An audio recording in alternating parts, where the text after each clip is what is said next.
você já está no ritmo frenético do Enem? O Exame Nacional do Ensino Médio, as provas acontecem nos dias 5 e 6 de novembro e nós já estamos aqui, obrigada pela presença, com o Otávio, que é professor.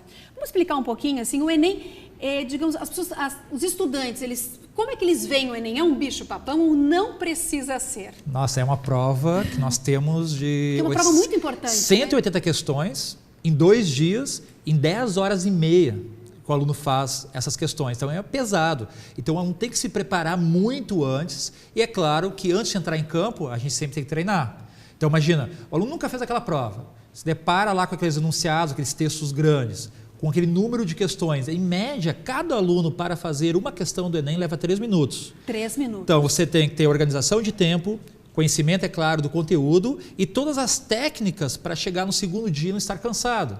E faltando 30 dias para o Enem, a gente consegue dar essas dicas de forma que o aluno, de fato, chegue lá na prova bem preparado e bem treinado também. Você deve começar pela redação? Então, é tudo técnica, né? Se eu tenho mais facilidade de escrever e eu tenho um tempo que eu vou delimitar para a redação, então eu coloco, domingo eu tenho 1h30 para fazer a redação. Eu faço 1h30? Não, na verdade, você tem as 5h30 de toda a prova, mas o ideal é deixar 1h30 para a redação.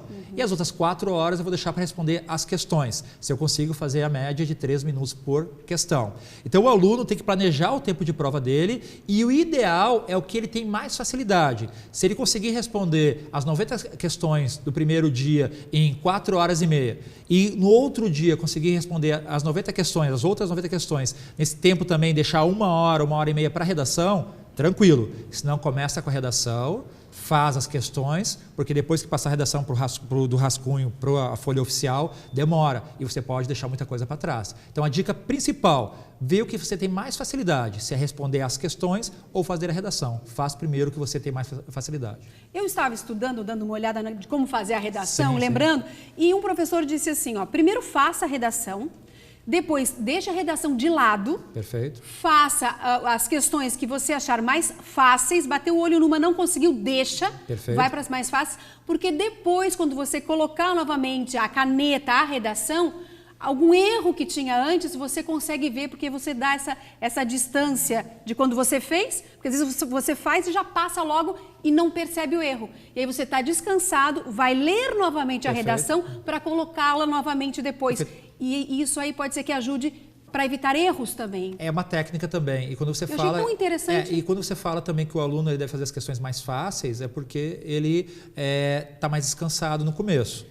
Então o que acontece? Deixar as difíceis para o final, o aluno também pode estar cansado, mas tem questões que ele não vai conseguir resolver mesmo, né? E o Enem tem um detalhe. E aí toda a energia vai para essa questão e depois as outras que são fáceis você já está... E pode errar questões que você teria o acerto garantido. Então o ponto principal para o aluno, na hora de fazer a prova, primeiro, fazer as questões que eu tenho mais facilidade, deixar as difíceis para depois. E a redação, pode usar a técnica que você comentou, ou deixar ela para o começo e no final só passá-la para o rascunho com mais calma, mas é tudo organização de tempo. Então, se eu consigo fazer menos de 3 minutos por questão, eu consigo deixar mais tempo para as redações também. E o simulado? Tá? Nós temos, você tem aulas de graça também? Então, tem uma dica para dar aí, né? Um serviço bem legal. O ProUniversidade é o maior curso preparatório aqui do estado, né, para Enem e vestibulares, e nós temos 29 cidades, nós atendemos alunos de segunda a sexta-feira, todos os alunos de escola pública.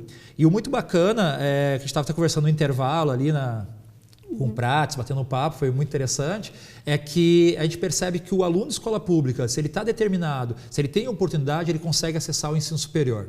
Tá? Ele consegue acessar o ensino superior. E para isso ele tem que ter ferramentas. Quais as ferramentas que nós passamos para o aluno? Primeira ferramenta, um curso preparatório sem custo nenhum presencial. Informações. É que o nosso tempo também tem que ser planejado. Telefone para contato, algum e-mail, site. E o segundo ponto é o simulado que nós temos aberto agora, que é o simuladoonline.com.br. Simuladoonline.com.br. Ou entra no site prouniversidade.com.br. Até o dia 9 agora de outubro, ele pode se inscrever, faz a prova e treina já antes de chegar no dia do Enem. E no dia do Enem vai estar bem tranquilo com essas dicas que nós passamos agora. E também ter feito simulado, ter treinado antes de entrar em campo é essencial.